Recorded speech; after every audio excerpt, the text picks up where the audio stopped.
ஓம் ஞானமூர்த்தீஸ்வர சமேத முத்தாரமனே போற்றி. அனைவருக்கும் வணக்கம். அனுபவம் மற்றும் அருள்வாக்கு ஜோதிடர் செந்தில்குமார் முத்தாரமன் பேசுறேன்.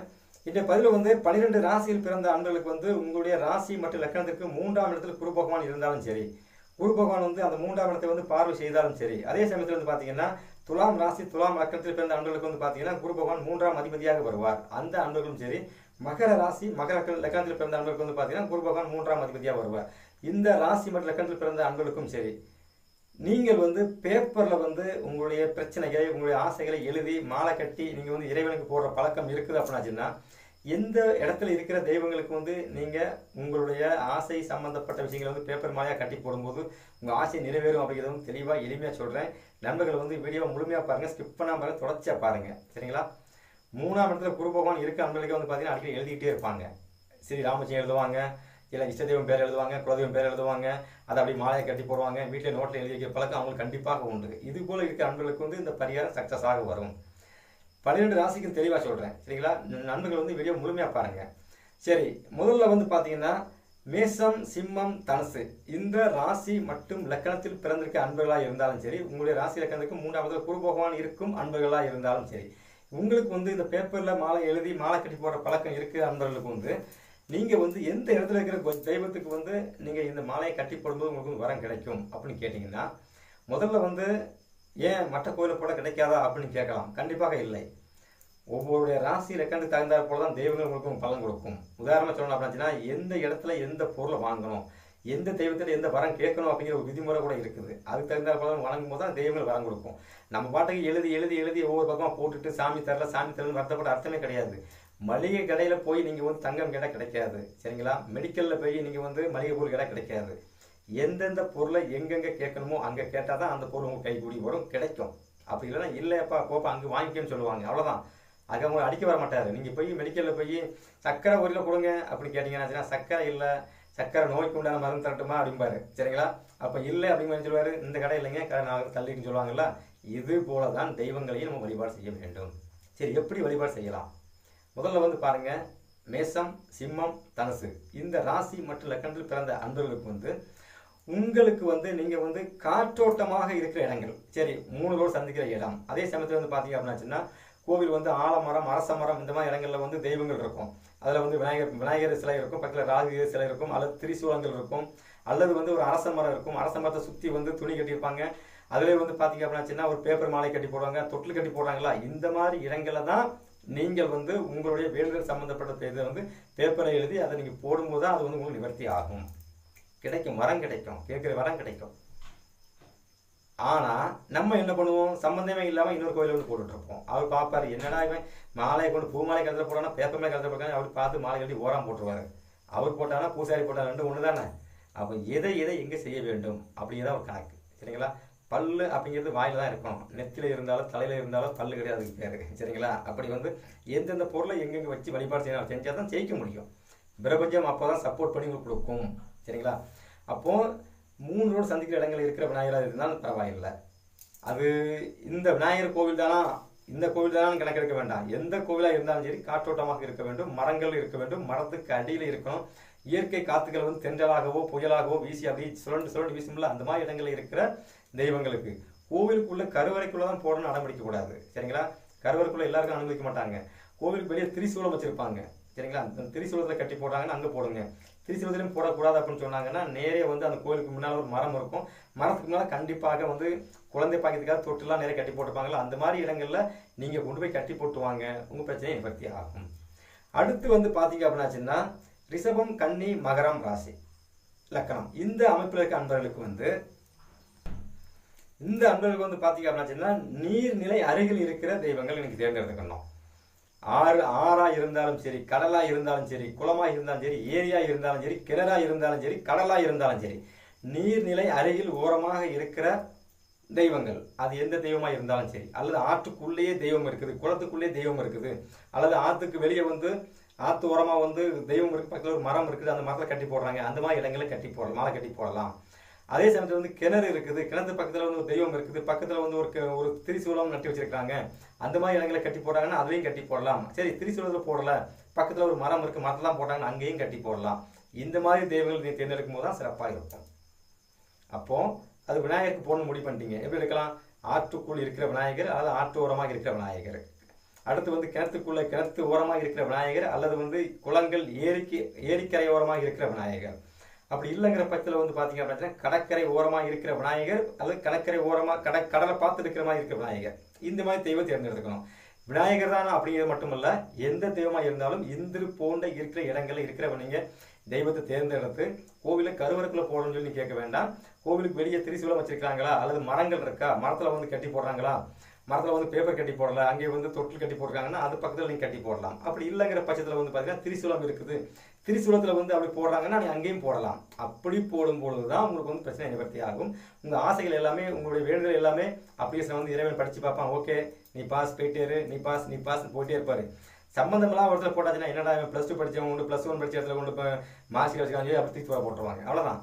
நீங்கள் எந்த ஸ்கூலில் படிக்கிறீங்களோ, எந்த கிளாஸ் படிக்கிறீங்களோ அந்த கிளாஸ் டீச்சர்கிட்ட கொண்டு போய் நீங்கள் வந்து நீங்கள் எழுதுனதை கொண்டு கொடுத்தா தான் அவர் திருத்தி கையில் தருவார். இல்லைன்னா என்ன பண்ணுவார், 5வது படிக்கிற பையன் கொண்டு போய் 10வது படிக்கிற டீச்சர்கிட்ட கொண்டு போய் நான் இப்போ படித்த பேப்பரை கொண்டு நீங்கள் நீட்டாக என்ன பண்ணுவார், பார்த்துட்டு சரி நீங்கள் வச்சுட்டு வந்துட்டீங்க, பார்த்துட்டு ஓரம் ஊற்றி போட்டுருவாங்க, குப்பையில் போட்டுருவாங்க. அது போல தான் இருக்கும். சரிங்களா? சரி, அடுத்து வந்து மிதுனம் ராசி, துலாம் ராசி, கும்ப ராசி, இந்த ராசி மற்றும் லக்னத்தில் பிறந்த அன்பர்களுக்கு வந்து நீங்கள் எந்த இடங்களில் இருக்கிற தெய்வங்களுக்கு வந்து இந்த மாலையை வந்து கட்டி போடும்போது உங்களை ஆசைகள் நிறைவேறும், உங்களுடைய பிரச்சனைகள் தீரும், உங்களுடைய முயற்சியெல்லாம் சக்ஸஸ் ஆகும் அப்படின்னு கேட்டிங்கன்னா, ஒரு கோவில் இருக்குது, பிரம்மாண்டமான கோவில் இருக்குது, நித்த பூஜை நடந்துட்டு இருக்குது, 4 வேளை பூஜை நடக்குது, கோவில் கருவறைக்குள்ளே எனி டைம் வந்து கருவறைக்குள்ளே வந்து எனி டைம் வந்து விளக்கு எரிஞ்சிக்கிட்டே இருக்குது அப்படிங்கிற கோவிலாக இருந்தாலும் சரி, அல்லது சரிங்களா கோவிலில் வந்து 4 கால பூஜை நடக்குது, அடிக்கடி வந்து தீப ஆராதனைகளை காமிச்சிட்டே இருப்பாங்களா, அந்த மாதிரி தெய்வங்களாக இருந்தாலும் சரி, அதே சமயத்தில் வந்து அந்த மாதிரி கோவிலாக இருந்தாலும் சரி, அப்படி இல்லை அப்படிங்கிற பட்சத்தில் வந்து நீங்கள் வந்து கிராமங்களில் பார்த்தீங்க அப்படின்னா அக்கினி செடி எடுத்து வளம் வருவாங்க. 1000 கணக்கில் அக்கினி செடி எடுத்து வந்து கோவில் வளம் வர பெரிய கோவிலுக்கு அந்த மாதிரி கோவிலே எடுத்துக்கலாம்.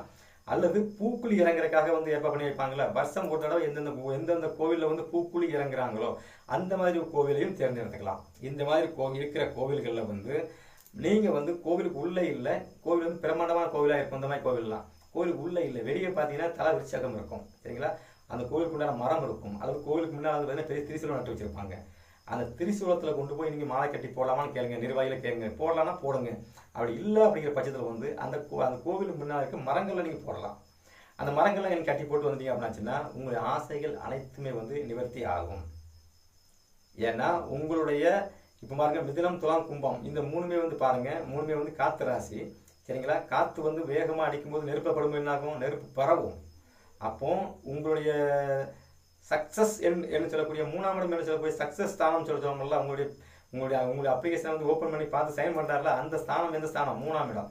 அந்த 3ஆம் இடம் வந்து பாருங்க சிம்மம், தனுசு, மகரமாக வரும். சாரி, சிம்மம், தனுசு, மேசமாக வரும். நெருப்பு ராசி. காற்று நெருப்பை ஒன்றா வச்சா காற்று பரவும். பரவ அப்போ இறைவன் வந்து உங்களுடைய அந்த வேண்டுகளை வந்து பிரபஞ்சத்தை ஒப்படைச்சுவார். ஏப்பா கேட்குற கொடுங்க, மக்கள் வந்து அலமோதுறாங்க, கூட்டம் போடாமல் மலமலை கொடுத்து அடிப்பு அடிச்சு விடுறாங்களா, அப்படி அந்த வரத்தை அடி கொடுத்துக்கிட்டே இருப்பாங்க. செக் பண்ணி பாருங்க, சரியா இருக்கும். அப்போ அந்த மாதிரி கோவிலில் இருக்கிற விநாயகர் கோவிலையும் போடாங்கன்னா போடுங்க, தப்பு இல்லை. ஆனால் அந்த கோவில் விதிப்படி வந்து அந்த கோவிலில் வந்து அந்த மாலை கட்டி போட்டுக்கு வெளியே கட்டி போட்டுக்கு அனுமதிக்கலாம்னு பாருங்க. இப்போ கோவிலில் வந்து அனுமதி இல்லாத கோவிலை வந்து போட்டு அவங்கள்ட்ட சங்கடத்தை ஏற்படுத்தக்கூடாது, அவங்க வாயிலிருந்து ஒரு வார்த்தையை நீங்கள் வாங்கக்கூடாது. சரிங்களா? அடுத்து வந்து பார்த்தீங்கன்னா கடகம், விருச்சகம், மீனம் இந்த ராசி மற்றும் லக்னத்தில் பிறந்த அன்பர்களுக்கு வந்து பார்த்தீங்க அப்படின்னா நீங்கள் வந்து நிலத்தில், அதாவது ஒரு பூமிக்கு அடியில் வந்து தோன்றாங்க, ஒரு பக்கம் எங்கேயா வேலை செஞ்சுட்டு இருப்பாங்க, வேலை செய்யும்போது திடீர்னு பூமியை தோண்டும் போது பூமிக்கு அடியில இருந்து தெய்வங்கள் வந்து எடுப்பாங்க. அந்த மாதிரி தெய்வத்தை வந்து கோயில் வச்சு பிரதிஷ்டை பண்ணியிருப்பாங்க. அந்த மாதிரி ஒரு தெய்வங்களை நீங்கள் தேர்ந்தெடுக்கலாம். அப்படி இல்லை அப்படிங்கிற பட்சத்தில் வந்து அந்த மாதிரி கோவில் வந்து அத்திபுத்தமாக தான் இருக்கும், எல்லா பக்கமும் இருக்காதுல்ல. சரி, ஒரு கோவில் வந்து பார்த்தீங்க அப்படின்னா தெய்வம் வந்து பார்த்தீங்கன்னா வெட்ட வெளியில் இருக்கும், வெட்ட வெளியில தான் தெய்வம் இருக்கும். அந்த தெய்வம் வந்து பார்த்தீங்கன்னா கருப்பசாமியாக இருக்கலாம், காவல் தெய்வமாக இருக்கலாம், எந்த தெய்வமாக இருக்கலாம்.